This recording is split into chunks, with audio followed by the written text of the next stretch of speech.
aya partager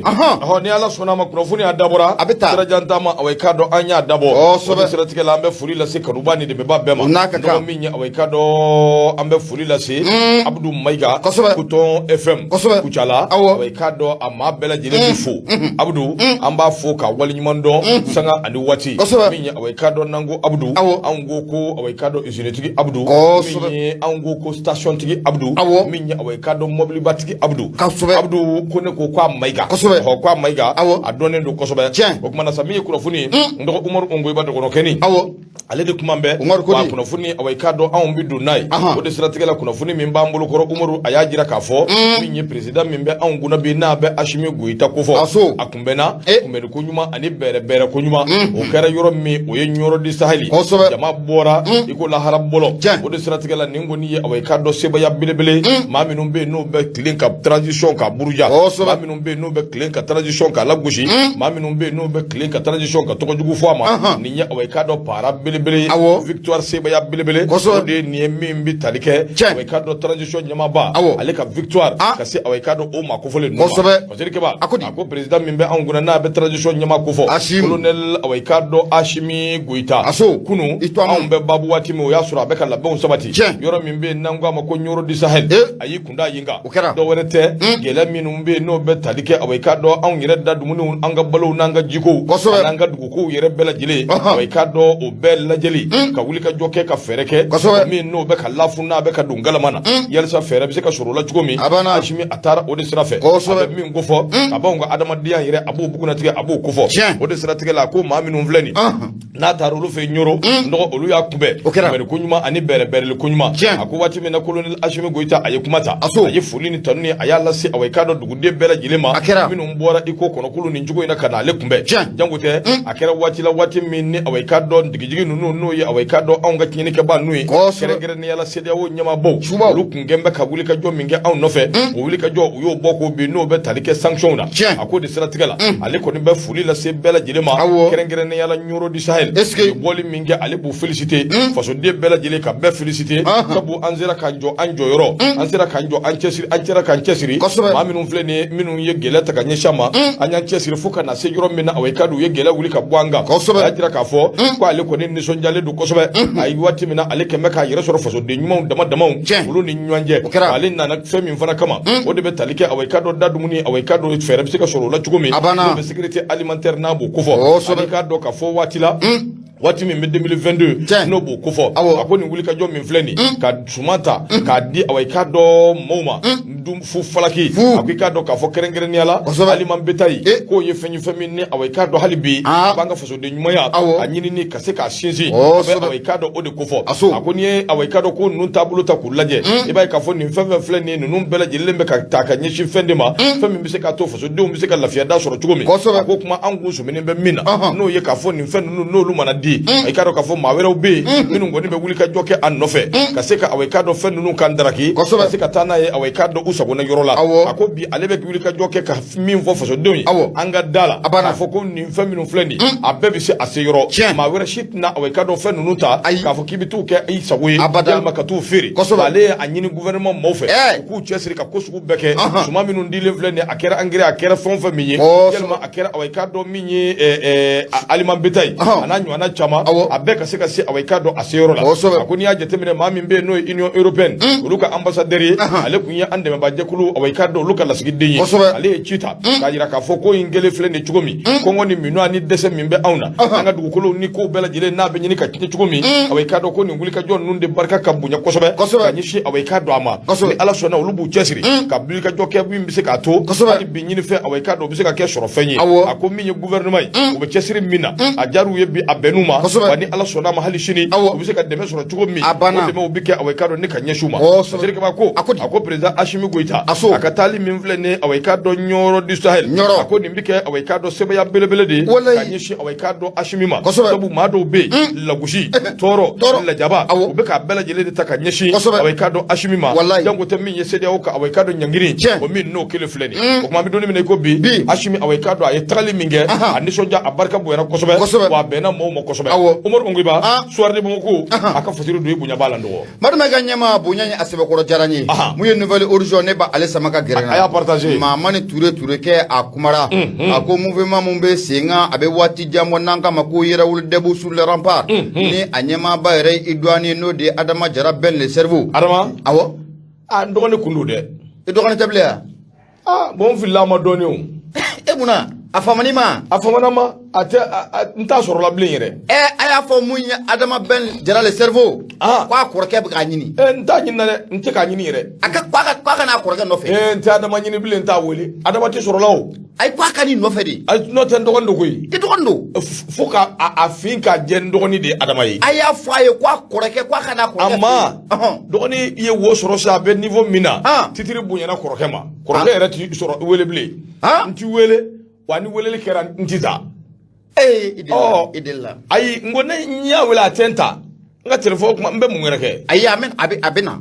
abina ya fa dili kunu ndogoni kundu bita insa o mbo nyenyini jinyama jolena abana ala kanje kadama abana kuma de ni kosobe munya mama ni Touré Adama ben kodi akoko munya ni jakulu na be mouvement yera wala debo sur le rempart ame do mena comme bina manya ka fa ko force barkan na be français keleke jakulu ko fo o koni taraka bo anga jamana o konna la ngame do mena comme bi munya ni jakulu yi ko keleme ku nyashi munya minishimani made yaira ka fa ko ni seli ko ni na la yo nyuma ko teme ko sigata la ku ni minishima ku be na masranga shoni ka aketa la ti chari munya mama ni Touré yaira ka fa ko mouvement yera wala debo sur le rempart nyama be na ka fa ku no bena jouer kalo clé duruma samba fla ane samugo ane fla le kuna fondilo wele nkunte dore munye babu munumbe ko lase kuna fondilo ma o kume talike munye sanction munna awulla ka bo anka na besido mako nyangli kufo foka tabla munye minishuma aleka rapport la ba munno obora munye babu nkume taliko okan oro kum kono la kibe na ka foko mouvement ko ni ya akale ka chien ko sigata la ko soni ko minishuma ka banga jamana ninka akese tout c'est fini ko munye minishuma ko abeta ka bo anga jamana okono munye mama ni Touré ka bo nouvelle origine kona la ayira ka foko munye Adama Jara ben le cerveau akoko minishima au lieu dalu soro kaira ka foko munye minishima akele meka contrat ko osien munye immeuble do ni promoteur nyonche o contrat ko hôpital la banque fo 2034 ko obayira ka foko munye minishima ko tali ko ta akono ko ko munye minishima ko abe fagato anga jamana okonna orela oro kum kona la lui ayira ka foko gele no ba anga jamana kono o sigata la ko munye minishima ko ajoro bele ko oba alade munye honorable Moussa Jara ale fana yere wala debu sur le rempart ale o maye uye foli taninga loi électorale munno o premier ligue jamana nyama fe nyama ko o konin ko o jaru yide munye ni mouvement yenabe yere wala debu sur le rempart ko ko ame dom na kombi olu ko ninga wuli ka joto dore nala de selin man ko teme o sikata la ko munye ministre ka ba ka koso na ka kaso ko ni cheka bo anga jamana o konna ula munye uka kumala sila mumbe nanga ma honorable Sirigi Kuyate ale babu ayata munye Sirigi Kuyate ayira ka fo ko munye minishima ko anakunde dore ango jamana ko na juguya ka mani funku baka ka mani funku usira ko munye minishima ko anakunde anga jamana ko na la oye akoni ya jitemna kala je minishima ka manda munna ay renouveler la kibe na ka fo ko munye jamana marabaw ye gole da yoro muna kaira ka fo ko we laini mun kenno laini nunu mata bala ko sigata la jamana marabaw ko nu jo joro la ko munye malidon ko wuli wati de sira an reka wuli ka jo ka anga malidiyan ka ayira wala sa munye minishima abseka taka bo anga jamana ko na la to muna munye honorable Sirigi Kuyate ayira ka fo ko ni jugube malidon na bi nyima ko sigata la ko munye minishima ko odore o sabuga minishima anali kera sababu ye an yira di nyanchila la ya ko kala mundo banga jamana ko nu kumbe fego wuli ko ma no te bi ko munye minishima ko onodo ko minishima ko akele meka jalaki bela jelenta ka an wala kana bo segere munye mouvement yira wala debu sur le rempart u ko ni kalekando munye force barkani ale gena to muna ko ni ala e selu nyuma ko ni ko teme ko minishima ka siya kuna ka fo ko munye ko koso ani kasaw nyima kuba be chaka bo anga jamana kono kuna foni flani anya sama ka bo nouvelle origine ale kono mama ni Touré ale sabaningala madu mai ga nyima ibuya obala ndogo awai kado sigata min na kinye mi ango kambanga nyama wudi nofe ndogo ala awai kado nyama uye la nyini do deke o la nyinu awai kado ala nananaka naye do sabatira do ma sabati nga doni tato to kula minishima ko imbe la haliya minga anga farati sabu manu nu ye minui u fere kabu dongo kabu na fara ka to ko fili an senkɔrɔ a dɔw bɛ n'an yɛlɛl'u kan a bɛ kɛ gɛlɛya ye dɛ o kuma an ka hakili to an yɛrɛ la janto n yɛrɛ la o kɔrɔcogo o ka ɲi kosɛbɛ nɔgɔ min ye aw k'a dɔn ka foli ani tanu k'a lase Abi Sisɔgɔ ma k'a ni wuli ka jɔ k'a ni cɛsiri a ko aw k'a dɔn pari k'u ye télévision u bɛ to k'o de tigɛ kunnafoni yɛrɛ kana sɔrɔ Mali la fiyewu nka n'u ye télévision tigɛ anw bi yan ni Ala ka jɛ ye min ye Elhaji Mahamadu Gaba ale kuma bɛ sɛbɛn kɔnɔ sɛbɛn min n'an ko a ma ko le ko soir de Bamako Mahamadu Gaba a kumana soir de Bamako kɔnɔ nɔgɔ kalata minnu bɛ nalen n'o ye élection présidentielle mon colonel Ashimi Goïta ale ka ci ka don k'a lase Ashimi ma anw kɔni t'a ye k'a kalan ye a ko kuma na Ashimi k'i jagasere a k'a cogo dɔn a kana yɛrɛ to cogo si la min ye awɔ i k'a dɔn kulekɛbaw ni awɔ i k'a dɔn yɛrɛjirɛlaw ani k'a dɔn min ye awɔ maa minnu bɛ yen n'olu ye soliyo tigilamaw ye a k'i cogo dɔn awɔ i k'a dɔn k'o kɛcogo la a ko n'i y'a jateminɛ ni tiɲɛ don awɔ i k'a dɔn nin waati laban ninnu kɔnɔna na an bɛɛ lajɛlen kun kɛn bɛ ka an ɲɛ maanabɔ ni k'an tulo kɛrɛbɔsigi ka ɲɛsin jɔnni ma somɛba min bɛ yen n'a bɛ CEDEAO n'a b'o kofɔ ni awɔ i k'a dɔn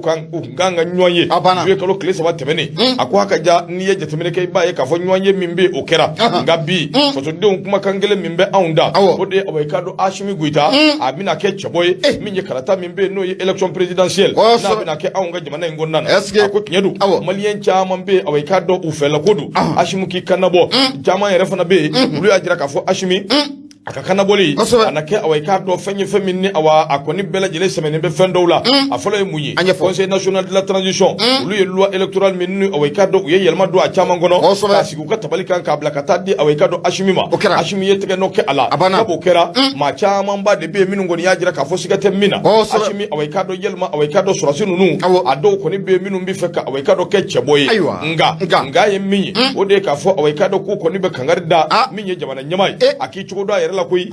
cogo dɔn awɔ i k'a dɔn min ye awɔ i k'a dɔn nin kulekɛba ninnu na minnu bɛ yen n'olu kɔni bɛ ka awɔ i k'a dɔn a sukoro kosɛbɛ a k'i cogo dɔn olu la kosɛbɛ sabu an bɛ don min na i ko bi ladilikan don ka ɲɛsin a ma k'a lajɛ a ka fɛɛrɛw kɛ Amadu Tumani Ture n'o ye ATT o y'a kɛ cogo min k'a k'i cɛsiri cogo sugu bɛɛ lajɛlen na k'a kɛ awɔ i k'a dɔn ATT ta cogo la a ko dɔ wɛrɛ tɛ koyi min ye awɔ i k'a dɔn an jɛɲɔgɔn dɔ don o de fana ye ladilikanw di a ma ka ɲininkaliw ka kɛ ka ɲɛsin Ashimi ma kosɛbɛ a ko awɔ i k'a dɔn min ye Ashimi ye a bɛ dabolo min kɛ i ko bi transition yalima awɔ i k'a dɔn a bɛ fɛ ka fɛɛrɛ ni dabaliw de kɛ ka kɛ ɲɛmaa ye wa o tɛmɛnen kɔ ka bɔ yen Ashimi bɛ n'i sɛmɛ politique tɔn jumɛnw de la yalisa min ye awɔ i k'a dɔn fasodenw ka fɛla ko a ka se k'o lasɔrɔ Ashimi awɔ i k'a dɔn yalima a bɛ fɛ ka kalataw k'olu ɲaami de k'u kɛ a sagonata ye se ka kɛ jamana ɲɛmaa ye wa ɲininkali to min bɛ yen a ko yalima Ashimi a bɛ siran mun dun kelen ɲɛ nin bɛɛ ye ɲininkaliw ye minnu to mun sigilen don nka dɔgɔ min ye awɔ i k'a dɔn Ashimi Goïta ye k'a kan k'a faamuya a kan k'a dɔn k'a fɔ min bɛ jamana in kunna bi tiɲɛ don ale kɔni bi yan maaw b'a dɔn k'a fɔ transition waati la ko don a bantɔ don min bɛ na kɔfɛ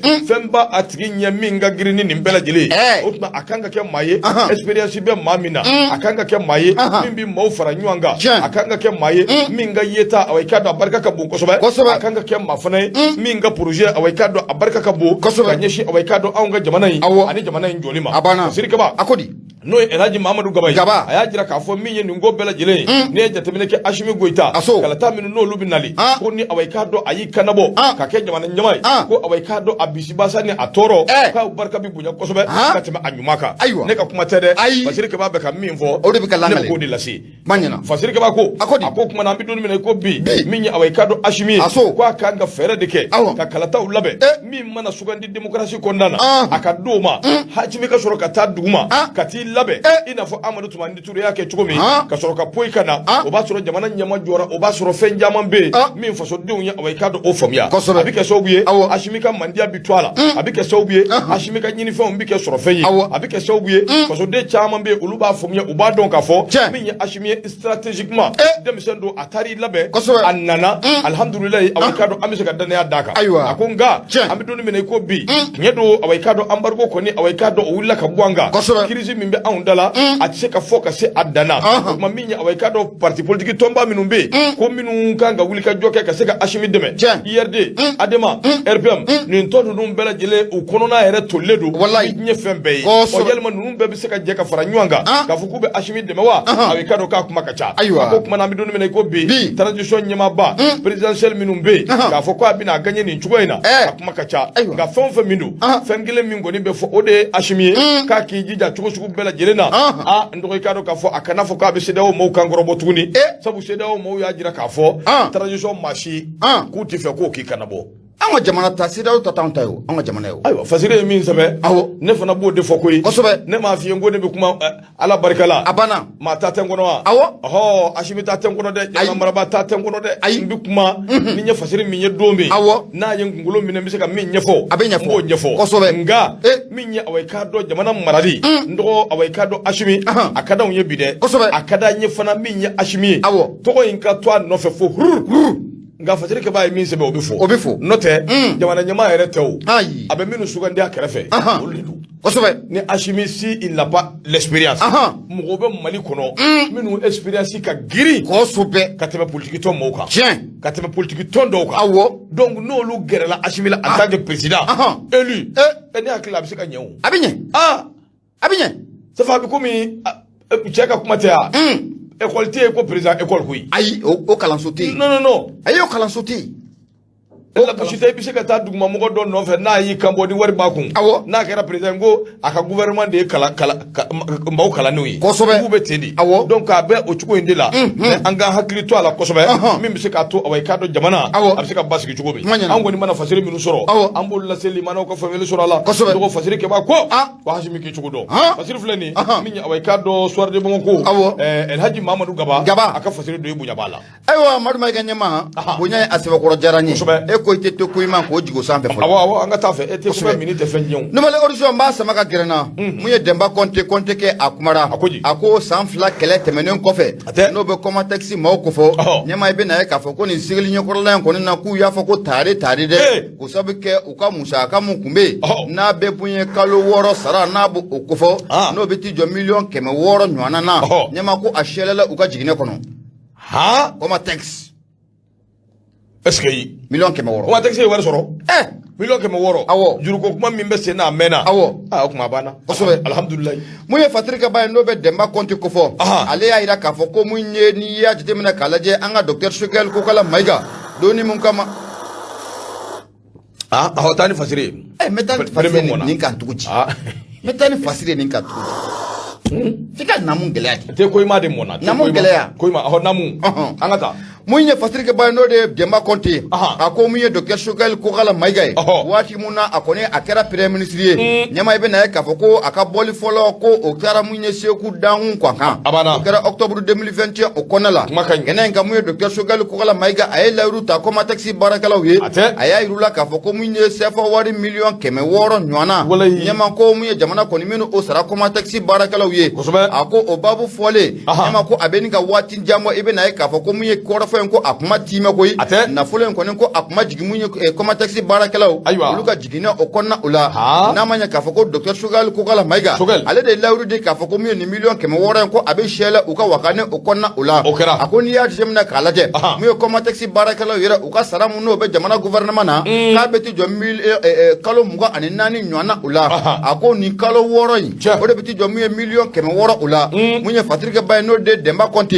a ko kalo caman tɛmɛnen kɔfɛ mun ye Comatex baarakɛlaw ko in kun bɛ na kɛ jigi wari y'u bolo koyi a ko Comatex baarakɛlaw ɲɛmaa i bɛ na ye k'a fɔ ko maa caman ka furu ko o sara Comatex baarakɛlaw i bɛ na ye k'a fɔ ko den caman bɛ ko olu gɛnna ka bɔ kalan na o sababu kɛ ko mun ye u babaw ma kalo sara ko o sɔrɔ ka sara o fana tɛmɛnen kɔfɛ ka bɔ yen i bɛ na ye k'a fɔ ko mun ye Comatex baarakɛlaw a caman kun bɛ location na u gɛnna ka bɔ so kɔnɔ ɲɛmaa i bɛ na ye k'a fɔ ko hali maa caman kɔni b'u la olu sara o sababu kɛ mun ye u ka ordonnance sɔngɔ ko a ma se ka sɔrɔ n'a ma ɲɛ k'a fɔ ko docteur Choguel Kokala Mayiga ale de layiru di k'a fɔ ko nin CFA 1 600 000 ko a bɛna sɛlɛ a bɛ don min na ko bi ko kɔrɔfɔ in ko a kɔni kun samara mun ye avocat n'a bɛ Comatex maa ninnu ka avocat kofɔ ka syndicat jɛkulu mun bɛ yen olu kɛlen bɛ ka t'u sɛmɛ avocat mun na ɲɛmaa i bɛ na ye k'a fɔ ko wariko in ko a sɛbɛkɔrɔ kun sɛmɛna u ni ɲɔgɔn cɛ la o la u ka avocat mun bɛ yen n'a bɛ Comatex maaw ka avocat in kofɔ ɲɛmaa ale kɔni kun taara sen da mun ye nafolo mugu in kan ani gouvernement yɛrɛ ɲɔgɔn sama a la kosɛbɛ nka n'a ma ɲɛ k'a fɔ ko o kiiri kɔni ko o ma fɛn fɔlɔ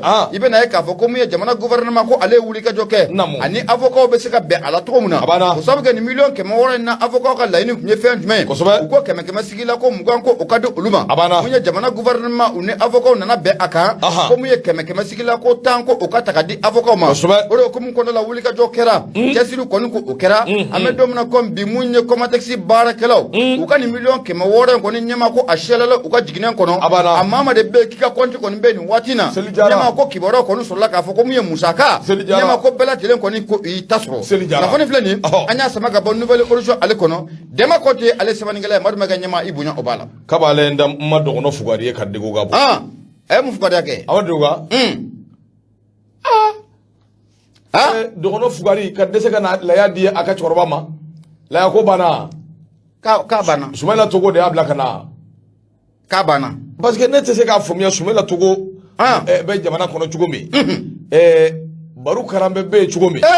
dogo ga benen naka koroya ko la yakuba galebulu ka fo ko la yakko kuma bicaya me amadu dogo ga e make ka choroba ne dogo no fenve do tante eski ko ni ko ka bana mo ko chugo do mo te ko to ka dongui en tant que jigini korofoli na kor de ka korofoli ma korofode de be korofoli la ne ma korofoli kede korofoli ndo si madame Jise binu siribe anga fuli biye ka fuli ntani ka ala senga ani wati ye minye awai kado Alassane Fofana Alassane ko France ni 20h sera ka ba Mali télé ko Burkina télé Guinée télé ko singa betigeti o ba jira ko utefa ko korofoli la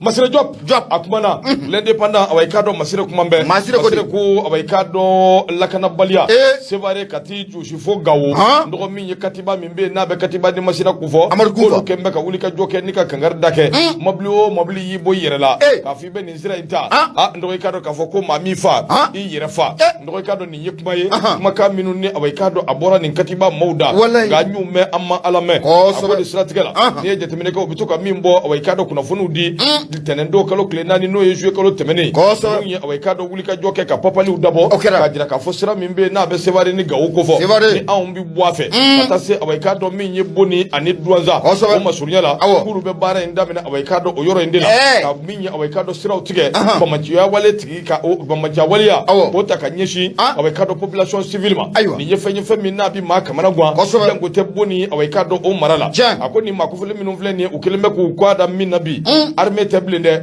ye awai kado population be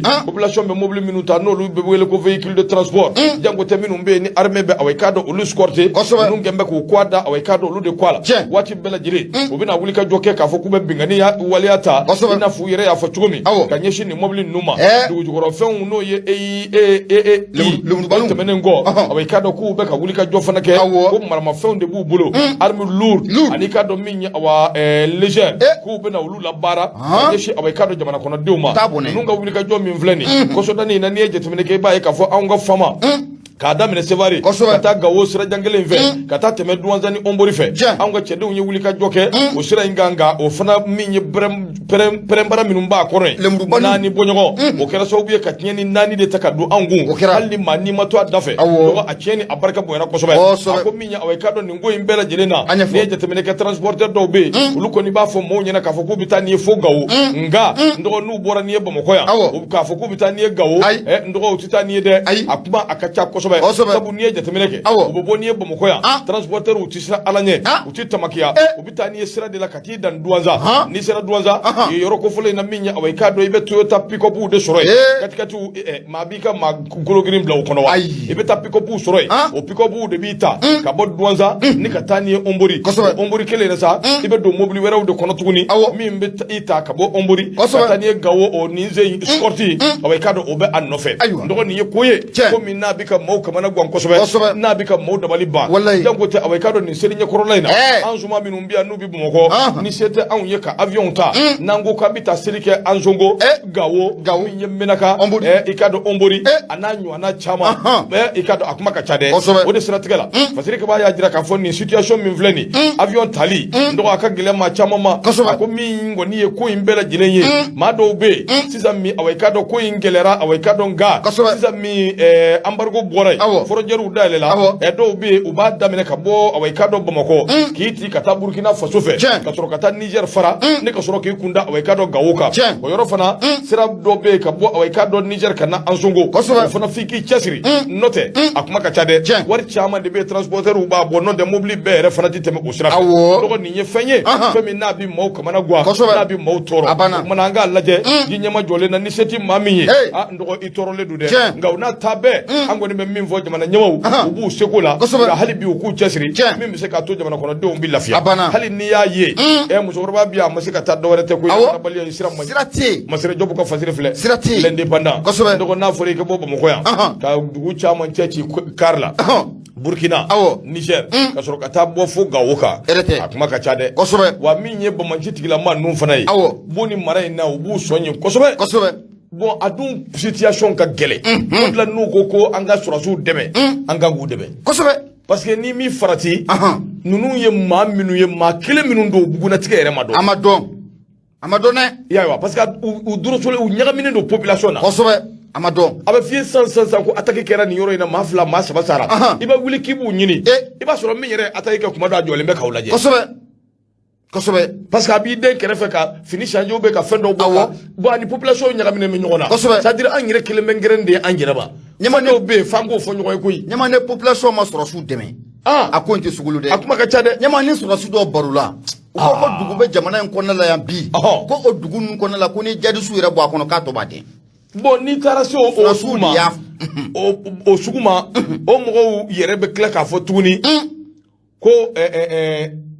u yere be kla ka fon were fo quoi so ni nana bi civilu quoi ou be arracher do fo chia ko kelo be fendo o bolu do ala quoi bon c'est compliqué alors que o tere anga mogo c'est à dire que aminu be chama ba de be no balima o sinju be fe ka ta selike bon avion ti ye sira ni u blaka kana korobo de obiso nga selike ndunumbulo yi o yere lafiale kana korobo yawa bon ni fere manyino la kuba ka chade fere be soro vraiment mashallah aywa fasiru ko ne min vo ambo de kan l'indépendant mo ko fasiru du ndo o ko bidon boli masiri job yi bunya bala marma ga nyama bunya asiba ko jaranye munye révélation ne ba asama ka gerana Amadou Tidjane Dansogo nyama ale de kumale nu de ako munye Mali carte d'identité nationale nyama kibe na e ka foko abeni ngana ke makango yo ide ko bolo ko atika da akan munye Amadou Tidjane Dansogo ako munye Mali carte d'identité civile nyama kibe na e ka foko adogera kosobe imana ta ango commissaire ula commissaire de police akaja foko ta bla munye gendarmerie ula nyama kibe na e ka foko munye 40 konen ko atika soro tukushila akara sababu ye ninga Mali dencha manga ko chama ninka asiba ko nyami kame domina kon bi ko munye Mali maraba ko nga boka saga sigale ko oke ababu ko nyefo mawnyana munye kunjumene keleme sababu ye munye 40 carte d'identité nationale nyama ko atika siga soro munye Amadou Tidjane Dansogo akoko akli jigina kabe 1988 ibe na ka foko munye carte d'identité nationale akunta le mega kalfa chaka da munako de kunye graphique industrie no ko fora abe alu tomoto aba le ka chaka da abo okofo ka damina odonin ka manyama foka na blambe domina kon bi bela jele kon ba kala maka foko munye carte d'identité nationale nyama amaje kon kunte ka me domina kon bi kabe ni ngana kalo damado kon abo bo munye malion ne be suli poi kabi fayri wati no be senga du matin ko foka tamu yo commissaire ko tu fati tag munye brigade yo beta fa ibe na ka foko wuli ka jote dore mu carte d'identité ko obeseka soro to muna bon est ce que carte d'identité ko ya mu foka bina dabla dia ko kubna bla est ce que te ka la tunudi bon mais nyama anu bina la tunu ka boka fene fo moy o fana tien problème be nu o fana tien parce que na ti bulu fana problème do donc na bina ke chuko mindoro nyefoli ka ke mo abi boka nyefoli so ya fo ku bina la tunu no te mali ko ngele be mi yebi yere ku nyini do be be ki yere ka société de fa die ni ngo nyere buguna tike laje anga tasa a famille no a famille do ngo abi tedi be ki yere de fa be ki ka dunda de fa ko be tende no te ba soro ni do fana ka marché tato ngwa bitende dogo ko meteni mali ko etede de wallahi alaka mbo aboda nyuma fe munya Amadou Tidjane Dansogo ka bo révélation o konna ula bismillah akoko wiye sega sigeleke ka wuli ka joko ke ko kiboda ya ira ka fo ko munya carte d'identité nationale a marché mun no ku tale meka kalfa munya graphique industrie ma nyama kibe na ka fo ku ube fe ka ode mina ulade ode kama ko yiningali tomi ko obesiki munjima na ku be fe ka amina munya graphique industrie ko ola ode ko mun konna la munya Amadou Tidjane Dansogo ne t'i ka fasiri kɔnɔ ne ye ko in faamu ne ye ko in tasira ye o n'o tɛ hali k'a to graphique industrie bolo Mali carte d'identité ko kɔni ye tɔ ka jɛni a ɲɔgɔn carte d'identité kolonden yɛrɛ tɛ diɲɛ bɛɛ n ko bɛɛ b'a sɔrɔ ni Ala n'a kira cɛ bɛɛ Mali carte d'identité cɛ b'a minɛ ne Mali carte d'identité ko yan fɛ wa n dɔgɔ o yɛrɛ tɛ c'est à dire carte d'identité ka falen quoi biométrique in ka sɔrɔ a banna n'a tun bɛ graphique industrie de bolo n'u bɛ k'a dilan a zéro a banna parce que n'i ye jateminɛ kɛ carte d'identité n'a a kora fini nɔfɛ siɲɛ kelen o y'a ko bannen pewu o y'a bannen pewu wa n'a wɔsira yɛrɛ pewu a bɛ bɔn a banna hali Mali permis bɛ ten permis yɛrɛ i ka photo bɛ nettoyer ka bɔ a kan pewu hali permis sɛbɛnni tɛ yen kosɛbɛ wulibali don polisiw ye ne lajɔ n ye permis bɔ k'a yira ko jɔ n ko ne de don a banna n tɔgɔ filɛ n jamu filɛ awɔ ko photo n ko ayiwa ne ye photo min di u k'a dilan u y'o de dilan a banna o de filɛ nin ye o a t'i ye ne seko jumɛn b'a la i seko foyi t'a a foyi t'i ye c'est à dire que an bɛ a nɔfɛ marchew ka d'an ma marchew ka d'an ma awɔ mais ni marchew dira seede foyi t'a kɔnɔ baara tɛ kɛ a kɛcogo ɲuman na seede foyi de t'a kɔnɔ bon ni graphique industrie de tun bɛ Mali carte d'identité kɔni dilan a tɔ k'a jɛ don dɛ a tɔ k'a jɛ don dɛ bisimila an ka taa Fatirika b'a ka fɔla mun ye Amadu Tijani Dansogo an ka Cɛmbali fo Cɛmbali Gimbayira kɔrɔkɛba ka Gimbayira a b'a fo ka waliɲuman dɔn kosɛbɛ k'a Gimbayira kosɛbɛ bisimila mun ye Amadu Tijani Dansogo ka bɔ La Révélation o kɔnɔna la a k'u ye wulikajɔ kɛ ka ɲɛsin mun ye directrice commerciale n'o bɛ graphique industrie o kunna ale kɔni ye kibaruya k'a bɔ ka bin tɛ cari mun ye directrice y'a yira k'a fɔ k'an bɛ don min na comme bi mun ye carte d'identité civile mun n'o b'olu ka tabali sanfɛ k'a bɛ t'i jɔ 100 ɲɔgɔnna o la ko o dalen bɛ olu ka tabali ko o sanfɛ mun ye directrice commerciale a y'a yira k'a fɔ ko kabi salon olu ka juru ko o bɛ jamana kɔnɔna na ko olu ka juru ko olu ma dɔrɔmɛ ko o sɔrɔ ko olu ka carte d'identité minnu y'a dilan ne ma k'i bɛ na ye k'a fɔ ko o juru bɛ jamana na kabi salon ko o dɔrɔmɛ ko o man da o kan u ka juru bɛ n'o kɔni don o jo don dɛ jamana fana ka mɔgɔw ka juru sara Fatirika b'a ka fɔ la a ko n'i ye graphique industrie jateminɛ k'a lajɛ ɲɛma an yɛrɛ ka sous région na imprimerie la mun ye graphique industrie ye n'an nɛgɛ jama an bɛ ka namu minɛ o ko ninnu de ka ca e bɛ nin fɛn in dɔn ko ninnu ka ca Mali ma a ka ca Mali ma o ye ca dɛ e b'a ɲɛ dɔn c'est pas facile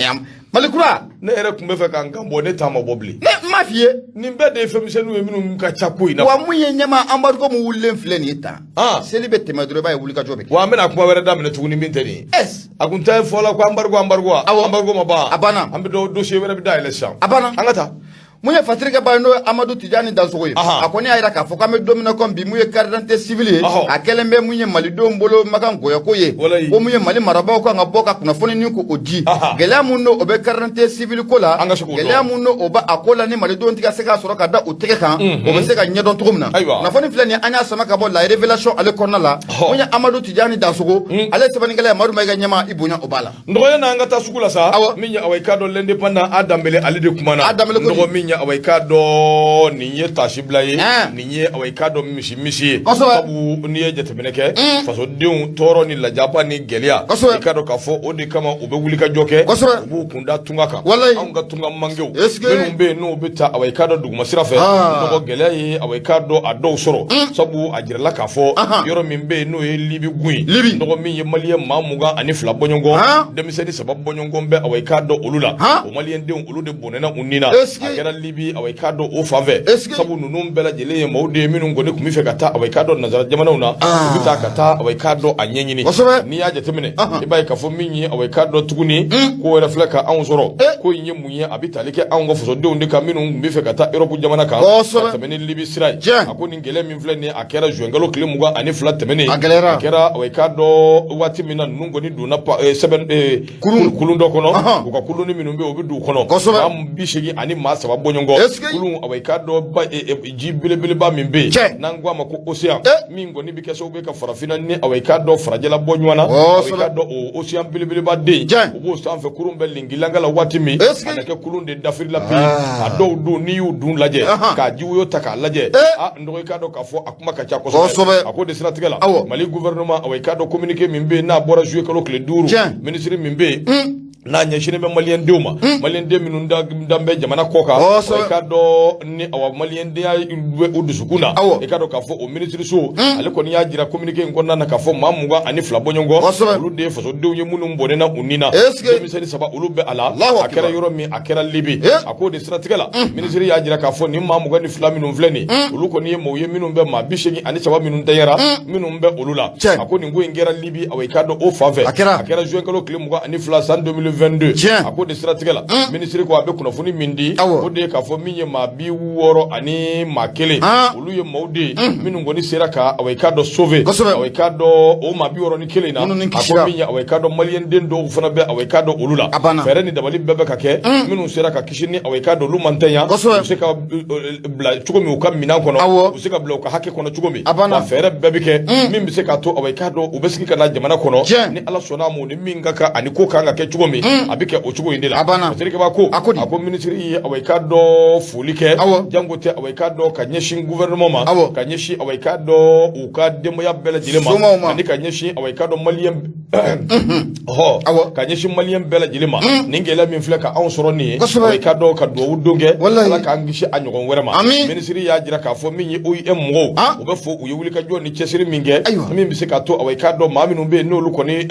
bɔra a la olu bɛ se ka lasɔrɔ cogo min bonya ani karama kɔnɔ nin ye gɛlɛya ye min fana ye anw sɔrɔ wa an b'a lase limanaw ma nin kɛra awayika dɔ libi gun kan o don ko an kɔrɔ kalo tile 22 maliyɛn maa 22 denmisɛnnin 3 awayika dɔ o de bɛ a la l'indépendant a danbele a ka fasire nin ye u ka bidon bɔli i bonya b'a la manima kɛ ɲɛma bonya a sɛbɛkɔrɔ diyara n ye an bɛ dugawu kɛ ala ka ɲini u bɛɛ lajɛlen na ani alisilamɛ su bɛɛ lajɛlen kɔnɔ kosɛbɛ n dɔgɔ kumana hali bisa k'a jira limanaw na k'a fɔ i mana kɛ diɲɛ yɔrɔ yɔrɔ baba adama ture an b'i fo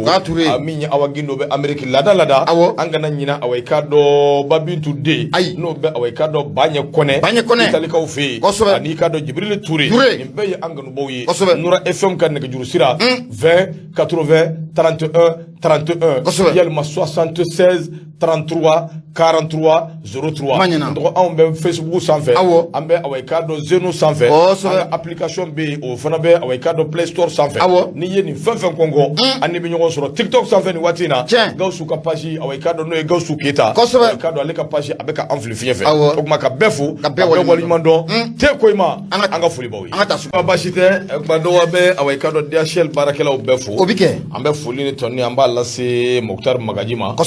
foli ni tɔni k'a lase Lasana Dukure ma Lasana Dukure a bɛ Côte d'Ivoire jamana kan a b'an lamɛn kosɛbɛ an kanubaw don an bɛ a ni a balimaw n'a sinjiw bɛɛ lajɛlen fo u bɛɛ lajɛlen waleɲuman dɔn Nura FM awayika dɔ o sanfɛ o kuma dɔgɔ an ka taa an bɛ taa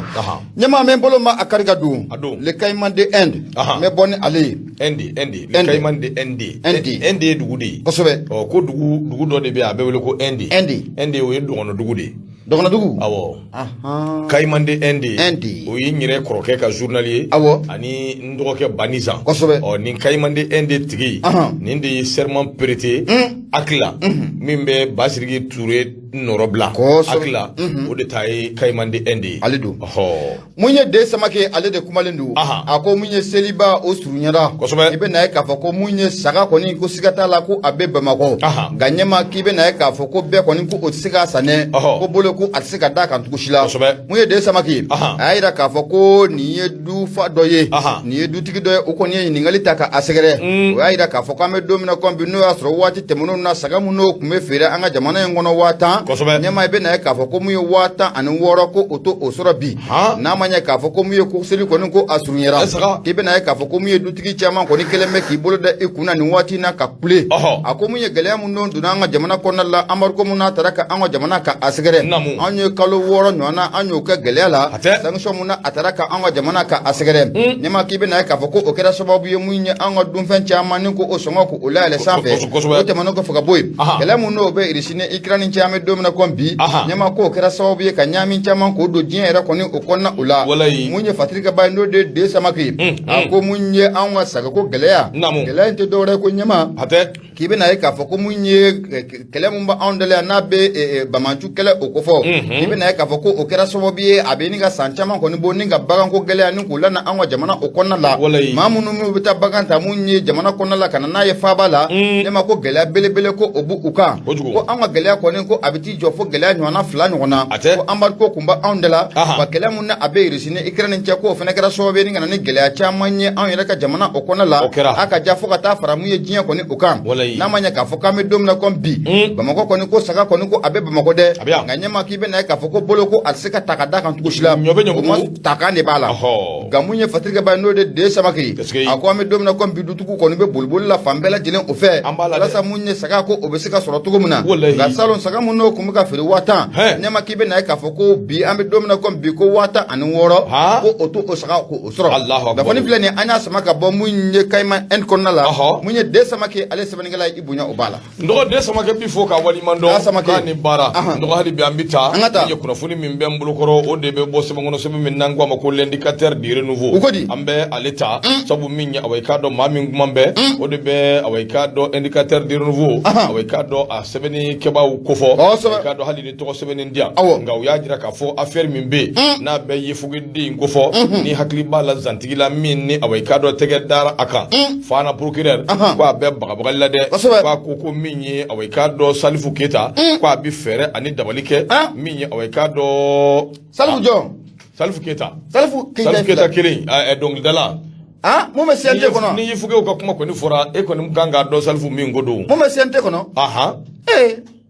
siga t'a la Cheval Blanc mun kɛ Cheval Blanc ko bolokɔni sin b'a ma ko sabu procureur ko ale bɛ awɔ i k'a dɔn sɔn ka plainte don Salifu kama dɛ mun na a ko sabu n'i ye jateminɛ kɛ video dɔ bɔra a bɛ miniti 2 ni sanga 40 a bɔra ntɛnɛn don kalo tile 4 anw ka artiste international ye Salifu Keyita a bɛ conseil national de la transition na ale kɛn bɛ ka siga ta kosɛbɛ k'a don awɔ i k'a dɔn maa dɔw kan minnu bɛ baara kɛ tribunal la n'o bɛ fana ni affaire min bɛ yen n'a bɛ yefugekɛ in kofɔ yefugekɛ min minɛna awɔ i k'a dɔn zantigi la n'a kɛra juin kalo tile 15 san 2022 ni hakili b'a la anw da sera awɔ i k'a dɔn nin ko in ma a ko kuma na sa min ye awɔ i k'a dɔn nin ko bɛɛ lajɛlen ye dabaliban ko ye video in na Salifu Keyita min ye artiste ko a dimini don kosɛbɛ fana tribunal awɔ i k'a dɔn o contre la a y'a jira k'a fɔ ko awɔ i k'a dɔn olu y'a mɛn ko tribunal min bɛ fana ko awɔ i k'a dɔn nin affaire in a na kɛ ko maa dɔw bɛ yen minnu kɔni nɔ bɛ affaire in na kosɛbɛ o de y'a to min ye awɔ i k'a dɔn n'an ma farati dɔw minɛnen bɛ yen k'u laban k'u bɛ sɔn ka awɔ i k'a dɔn o maa ninnu dɔw k'u bɛ sɔn ka awɔ i k'a dɔn olu labila a ko nin kumakan min filɛ nin Salifu y'a fɔ ko b'a jira k'a fɔ min ye awɔ i k'a dɔn nin yɔrɔ kɔfɔlen in a na kɛ fana siga kɛ b'u la kosɛbɛ nin taabolo in de kan awɔ kiiri ko in yɛrɛ bɛ taabolo min kan a ye mɔgɔw kamana gan o de y'a to fana awɔ i k'a dɔn procureur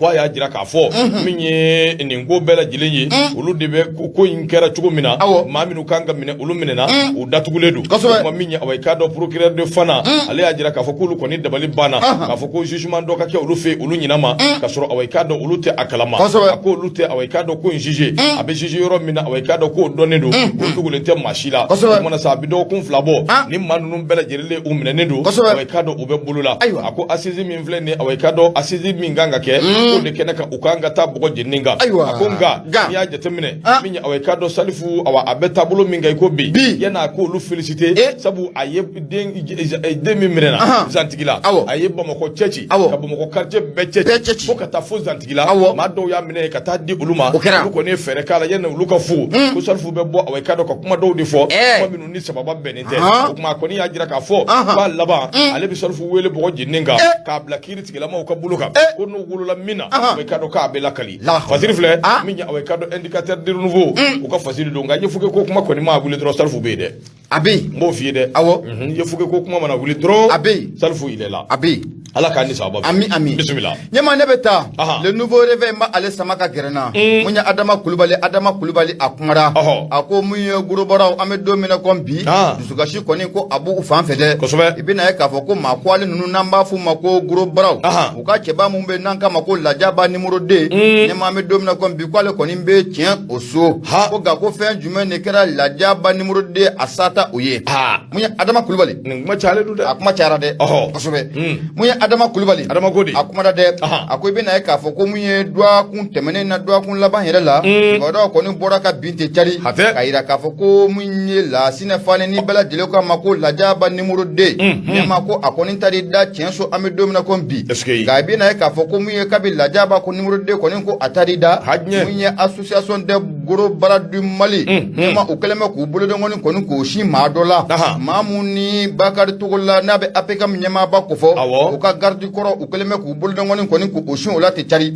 mun ye fatirikɛba ye n'o ye Adama Kulubali a ko an bɛ don min na comme bi diɲɛlatigɛ kuntala ko a ka surun kosɛbɛ video dɔ kɔni o bɛ ka cari kosɛbɛ an ka bɔlɔlɔw sanfɛla nin waati na mun ye association des gros bara mun n'o bɛ an ka jamana kɔnɔna a la ɲɛma k'u sɛbɛkɔrɔ diminen don an bɛ don min na comme bi o sabu kɛ nin cɛ kɔfɔlen n'a bɛ Lasini Fane kofɔ ni bɛɛ lajɛlen kama ko lajaba numéro 2 k'a ka saya ko gansan tɛ ko ye mun ye bolobara ninnu ka fɔ la y'a yira k'a fɔ ko mun ye Bakari Togola APCAM ɲɛmaaba APCAM ɲɛmakɔrɔ o ka garde mun kun bɛ yen sa ne o de tɛ dɔwɛrɛ ye n'an k'a ma ko Lion Fâché Lion Fâché i bɛna ye k'a fɔ ko mun ye fɔɲɔgɔnkɔ dɔ de tɛmɛna ale ni lajaba numéro 2 ni ɲɔgɔn cɛ mun ye gymnase dɔ kɔnɔna o la o dun fɔɲɔgɔnkɔ in tun bɛ tali kɛ mun ye musaka ko dɔ o de fɛ ko o de kɔnɔna la sa ko mun ye Lion Fâché y'i kale k'i siɲɛ a ko lajaba numéro 2 ko ale b'o kɛ ka maa tɔw kɔni ko o ladi ko lajaba numéro 2 ko a tɛ nin lahali ko lajaba numéro 2 ko fo k'a sa k'a tɛ nin se fila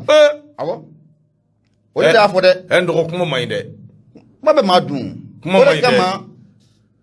kuma man ɲi dɛ bi tile an bɛ tile min na bi kuma dɔw bɛ yen a ma ɲi dɛ n'o de f'i ye waatiw tɛ kelen ye waati dɔw tɛmɛna réseaux sociaux fansi tun tɛ yen awɔ maa tɛ Facebook dɔn ayi maa tɛ WhatsApp dɔn dango tɛ WeChat n'a kirikɛrɛw kosɛbɛ mais bi waati yɛlɛmana dɛ kosɛbɛ kuma man ɲi subhanalayi ɲɛma i bɛ na ye k'a fɔ ko Lasini Kulubali ni bɛɛ lajɛlen k'a ma ko Lion Fâché ko a ye nin kɔrɔfɔ nin fɔ ko a ma tɛmɛ dɔwɛrɛ a ma tɛmɛ tile damadɔ kan ko lajaba ko numéro 2 ko a kɔni banana bana nin fatuli ɲɛma k'i bɛ na ye k'a fɔ ko a bɛɛ lajɛlen ko o tugura ɲɔgɔn na mun ye association a ɲɛmaaba yɛrɛ n'o de ye Kekunta Sisogo ale kɔni ye kibaruya ka bɔ ka bin ko yanni lajaba numéro 2 ko a ka fatu ko min ye CEDEAO bɛɛ lajɛlen y'a yira k'a fɔ ko nin cɛ kɔfɛlen n'a bɛ Lion Fâché o kofɔ ko a yɛrɛ ko a bɛna a bolo segin kɔkoyi n'a sera so ko a bɛna i bolo segin ko o kɛra alamisa su k'a b'i bolo segin kɔ Goningo bɛ fɛn min na ɲɛma an tɛ an damu t'a fɛ i tɛ taa kɛ namu naminɛ ayi ni namu naminɛli yɛrɛ e ko e bɛ ne sɔrɔ a la bilen ka bolo yɛrɛ sigi kɔ awɔ Patrick b'a ka fɔlɔ min ye Adama Kulubali ye a ko n'a ma ɲɛ k'a fɔ ko min ye lajaba numéro 2 kɔni ko ale fatura o kɔnɔna la namu na dɛ ayi ka fasiri kala e ye deli la sa n tun bolo man terikɛ a ye deli la n bɛ deli sa namu na minɛ kana n kɛ ba falen kan koyi aw fana ne ma mun k'a fɔ dun ne y'i bila la i t'a bila a bilali ma nɔgɔ i ma n'a fɔli yan ɲɛma kɔni bɛ don min na comme bi ka ɲɛsin o gɛlɛya in ma k'i bɛna k'a fɔ ko association des borobara du Mali u kɔni y'a yira k'a fɔ ko mun ye nin cɛ kɔfɛlen n'a bɛ Lasini Kulubali ko fɔ ni bɛɛ lajɛlen k'a ma ko Lion Fâché k'u kɔni bɛna a wele kiri bunakun kɛnɛ kan ko a wele kun tɛ dɔwɛrɛ koyi ko min ye menace de mort min na a y'o ta ka nin cɛ kɔfɛlen k'a sɛgɛrɛ n'a bɛ lajaba numéro 2 o kɔfɔ a ma tɛmɛ tile damadɔ ka lajaba taari da lahara k'u bɛna a wele mun ye kiri bunakun kɛnɛ kan don n'a nataw la nafolo kɔni filɛ nin ye an y'a sama ka bɔ le nouveau réveil ale kɔnɔna la Adama Kulubali ale sɛbɛnnikɛla madu mɛ ka ɲɛma i bonya o b'a la nɔgɔ bonya diyara n ye bi fasiriw bɛ da yan an ka kuru ka da yan bi ta in a bɛ da yan n terikɛ o togoya nin na o togoya nin na Fatumata Danbele n kun famana a ma dɛ Tim artiste don a bɛ sisi de a kun kɛra faama ye tiɲɛ yɛrɛ la an kun famana ma awɔ an b'i fo Suisse awɔ an bɛ Suisse ka bɛɛ fo awɔ i kelen tɔgɔ la kosɛbɛ awɔ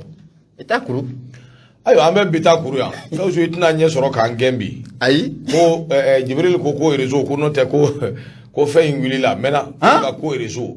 wa Orange mɔgɔw filɛ nin ye olu tɛ réseau in datugu fo ni waati min na maa mago bɛ fɛn ninnu na tuma min kosɛbɛ réseau bɛ sɔrɔ ka birisa ɲaami a bɛ ɲaami Mali yɛrɛ fan caman bɛ ten awɔ baasi tɛ kosɛbɛ b'a ɲɛ an ka foli b'a fana ye kosɛbɛ Musa Sisɔgɔ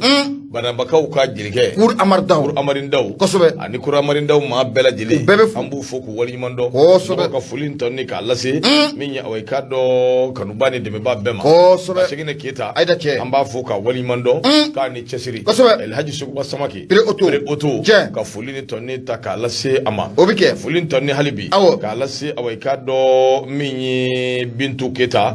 kanuba belebele don a bɛ Paris Bintu bɛ Paris Baba Adama Ture an b'a fo ka dugawu kɛ n'a kana Ala ka nɔgɔya kɛ Seydou Sapili an ka foli bɛ Seydou fana ye Musa Sidibe an bɛ nin bɛɛ fo k'a bɛɛ waleɲuman dɔn Nura FM a kumasoba in Wulibali don ɲɛma y'a fɔ cogo min na nin waati in na mun ye foli ye an b'a ta ni ka Ba Gagu ka ale sɛgɛrɛ ni bɛɛ lajɛlen k'a ma ko BG mun ye badabada foli an b'a ta ni ka a sɛgɛrɛ n'an y'ale fana fo mun ye Petit Japon ye an bɛ foli ta ni ka a sɛgɛrɛ mun ye CDP ye an bɛ foli ta ni k'a fana sɛgɛrɛ mun ye Jɛgɛnɛbugu Tɛrɛnba dala yan Mahamadu kun sɔgɔlen ma na Mali kɔnɔ fo ka taa bila mun ye Mali kɔkanna la ɲɛma an bɛ foli ta ni k'a bɛɛ lajɛlen ka a sɛgɛrɛ kosɛbɛ ko Madu Mayiga a perd la mort o tɛ Madu Mayiga kelen koyi kelen t'o ye dɛ kala ye ka t'i ɲɛ tur'a la n'a kun ye ɲɛla a tɛna kɛ o don ko n bɛ ka fɛn dɔ lajɛ Facebook sanfɛ wuluni e bɛ ka tɛmɛ waranikala danba ka sunɔgɔ la o y'a kunkɔrɔta ka e lajɛ i t'i yɛrɛ ɲini i b'i yɛrɛ ɲini ayi ko ale b'o attaquer la hawla o y'a sen kɔrɔta dɔrɔn k'a jigin wulu kan k'a ta k'a kɛ surafana ye a ma taa yɛrɛ di saya ma wallahi nka ko bɛ ten ai n'a kun y'i ɲɛla ɲɛma maa si kun tɛ sɔrɔ lala n'a kun y'a yɛrɛ ɲini waranikala yɛrɛ bɛ sa mɛ a hinɛ b'a minɛ n'o tɛ ɲɛma n'a kun y'i ɲɛla maa si kun tɛ gɛn ka minɛ a banna i kelen t'o ye dɛ ne kelen tɛ dɛ abada ne t'a de dɔɔnin don Nuru Sissoco yɛrɛ a nana Seydou Tapili ani ka dɔ Buye Jalo an bɛ nin bɛɛ fo k'a bɛɛ waleɲuman dɔn Nura FM a kumasoba in kɔnɔna na a bɛ kɛ ten waati sera nka ɲɛma maaw kana ɲinɛ dɛ ni Ala de ye kalo tile 15 yira n na mun ye Radio Nura FM ka nude basé seli ma tɛmɛ juma fɔlɔ ɲɛma o baaraw bɛna taa kɛ mun ye Pink Club la hippodrome o kɔnɔna la ni Ala ma baasi wɛrɛ kɔni kɛ carte kɔni an bɛ don min na comme bi carte bɛ Nura FM a kɔnɔna la yan Mamadu ni mago bɛ carte kɔnɔna carte bɛ Nura FM a kɔnɔna la yan siga t'a la o tuma Ala k'a ni sababa bɛn an bɛ foli ni tanu an b'a lase Bouakari Sidibe ma Bouakari Sidibe bɛɛ ko a ma ko kɔlɔn n'anw b'a wele ko kɔlɔn an b'a fɔ ko kɔlɔn jabali Sidibe an kɛ Bouakari Sidibe an b'a fɔ ka waleɲuman dɔn sanga ani waati k'a ni cɛsiri Musa Keyita an ka foli b'i ye o kumana ka kanuba ni dɛmɛba bɛɛ fo waati sera an dɔgɔnin bɛ Aweka dɔ Mariamu Arama fo ka Aweka dɔ foli ni tanu k'a lase Mariko ma Ami Mariko an b'a fo ka waleɲuman dɔn k'a ni baara Gido bɛ fo ka foli ni tanu k'a lase Gawusu Keyita Gaston de Fer k'a fana ni baara ani cɛsiri seli sera n dɔgɔ an ka dugawu kɛ ɲɔgɔn ye foli lase Jibril ma Jibril Aweka dɔ Jabate k'a fana Jabate e tɔgɔ ye Bouakari e jamu ye Traoré ne tɔgɔ ye Mamunatu Den Kafu Jaman ka Madu Mayiga ni Ala sɔnna sini ni Abu Safunɛ ni ko wɛrɛ ma kɛ an na ɲɔgɔn sɔrɔ yan e ni ne sa sinikɛnɛ jumadon zikiri mondial min bɛ Aweka dɔ zikiri mondial de la yan a bɛna sigi don ni Ala sɔnna ma heure 1 ani minute 30 k'a bɛɛ kɛ zikiri la jumadon don ɲɛma n dɔgɔ ni ɲinifɛn ma kɛ sɔrɔ fɛ jumadon gafe tɛ kalan bilen koyi zikiri mondial n b'o f'i ye dɛ awɔ zikiri mondial ayi labɛnw kɛlen don répétition bɛ sen na kuma de ye nin dɛ awɔ zikiri mondial jumadon kana fɔ ma ko dɛ Ala sɔnna ma hali Gawusu bɛ zikiri da sumun kɛnɛ bɛ sigi zikiri la yan hali Gawusu technicien Gawusu Keyita n'o y'a sɔrɔ Buraka hawla Mamu Kabara Modi y'a sɔrɔ Mamu Kabara Modi n'o nɔgɔyara a bɛna sɔrɔ yan a bɛna Amadu Degoga ka taa se Wara ma bɛɛ bi fɛn k'a dun bɛɛ bi kan fili haramu bɛɛ awɔ i ye nin bɛɛ kalan Ala k'a jira an na dɔrɔn a donni kama an bɛ Barafɔ wele ka na awɔ Barafɔ yɛrɛ bɛna sigi zikiri da la ka Musa Sissoco wele a fana bɛ dɔ fɔ a kuma filɛ dɛ Ala k'an si dɔ ka jumadon ma kɔnɔ amina yarabi kɔrɔfɔ ɲini kuma ɲɛna Gawusu an bɛ nɛgɛw bɔgɔti a bɔgɔti k'an bɛn